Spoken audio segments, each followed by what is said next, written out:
వసుదేవసుతం దేవం కంసచాణూరమర్దనం దేవకీ పరమానందం కృష్ణం వందే జగద్గురుం. శ్రీకృష్ణం వందే జగద్గురుం. ఆనక దుందుభి అనే నామాంతరము కలిగిన వసుదేవుడు అప్పుడే జన్మించిన శిశువును చూస్తూ ఎంత మురిసిపోయాడంటే బ్రాహ్మణులకు వేల కొలది గోవులను అతడు దానమివ్వాలనుకున్నాడు.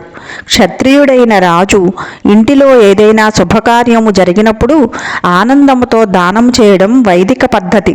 స్వర్ణాభరణ భూషితమైనట్టి గోవులను అప్పుడు బ్రాహ్మణులకు మునులకు దానమిచ్చేవారు. శ్రీకృష్ణావిర్భావాన్ని పురస్కరించుకొని వసుదేవుడు అటువంటి దానము చేయాలనుకున్నాడు.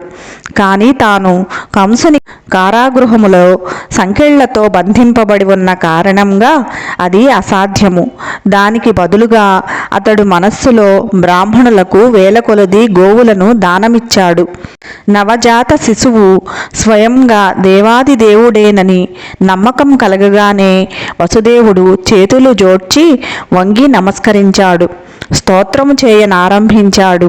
ఆ సమయంలో అతడు దివ్యస్థితిలో ఉన్నవాడై కంసభయం నుండి పూర్తిగా దూరమయ్యాడు. అప్పుడు శిశువు కూడా సూతికా గృహాన్ని తన సహజ తేజంతో ప్రకాశింపజేయసాగాడు. వసుదేవుడు ఈ విధంగా స్తుతించసాగాడు. దేవా, నీవెవరో నేను అర్థం చేసుకోగలను. నీవు దేవాది దేవుడవు, సర్వాత్ముడవు, పరబ్రహ్మము. నీవు నిత్యరూపంలో ఆవిర్భవించావు. మేము దానిని నేరుగా చూడగలుగుతున్నాము. నేను కంసుని వలన భీతి చెంది ఉన్నాను కాబట్టి నన్ను ఆ భయం నుండి దూరం చేయడానికే నీవు అవతరించావని నాకు తెలుసు. నీవు ఈ భౌతిక జగత్తుకు చెందినవాడివి కావు. దేవా, నీవు దేవకీదేవి గర్భంలో ఆవిర్భవించడము ఎంత మాత్రమో ఆశ్చర్యకరము కాదు. ఎందుకంటే ఈ సృష్టి కూడా అదే విధంగా జరిగింది. నీవు మహావిష్ణువుగా కారణోదక సముద్రంలో శయనించినప్పుడు నీ శ్వాస చేత అసంఖ్యాకమైన విశ్వములు ఉద్భవించాయి. తరువాత నీవు గర్భోదక సాయి విష్ణువు రూపంలో ప్రతి విశ్వంలోనూ ప్రవేశించావు. దేవా, అఖిలేశ్వర, నీవు దేవాది దేవుడవు, జగత్తును రక్షించేవాడవు. నీవు పరమ నియామకుడు వైనను దయతో నా ఇంటిలో ఆవిర్భవించావు.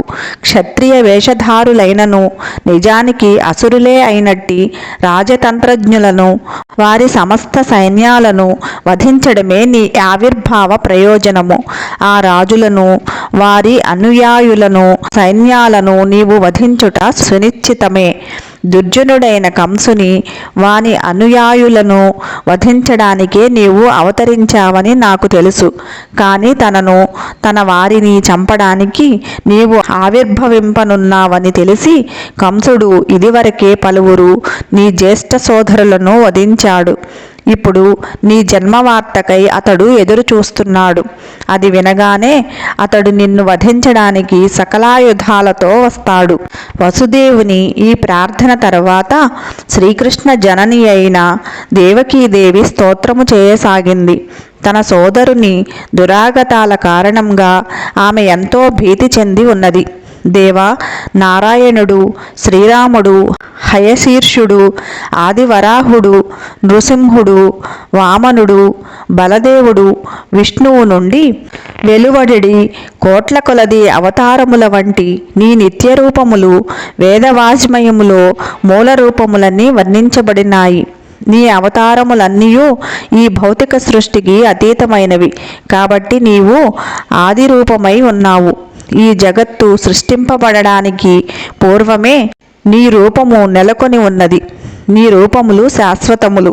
బద్ధజీవులందరూ ఒక దేహము నుండి వేరొక దేహానికి, ఒక లోకము నుండి వేరొక లోకానికి పరుగు తీస్తున్నప్పటికీ జన్మ మృత్యువుల తాకిడి నుండి బయటపడడం లేదు. కానీ ఈ భయభీత జీవులలో ఎవడేని నీ పాద పద్మాశ్రయాన్ని స్వీకరించినప్పుడు దుర్జయమైన మృత్యుదాడి చింత లేకుండా మనశ్శాంతితో నిద్రించగలుగుతాడు. కనుక ప్రభు, ఉగ్రసేనుని పుత్రుడైన కంసుని క్రూరహస్తాల నుండి నన్ను రక్షింపమని నేను వేడుకుంటున్నాను. నీ సేవకులను రక్షించడానికి నీవు సర్వదా సన్నద్ధుడవై ఉంటావు. కనుక ఈ భయంకర పరిస్థితి నుండి నన్ను కాపాడమని నిన్ను అర్థిస్తున్నాను. ఈ విధంగా రక్షణము కొరకు ప్రార్థిస్తూనే దేవకి తన మాతృవాత్సల్యాన్ని కూడా ప్రకటించసాగింది.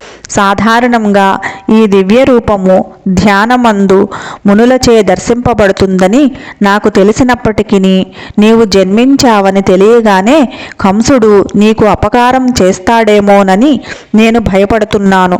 కాబట్టి చర్మచక్షువులకు ఈ రూపము కనబడకుండా చేయమని నేను ప్రార్థిస్తున్నాను.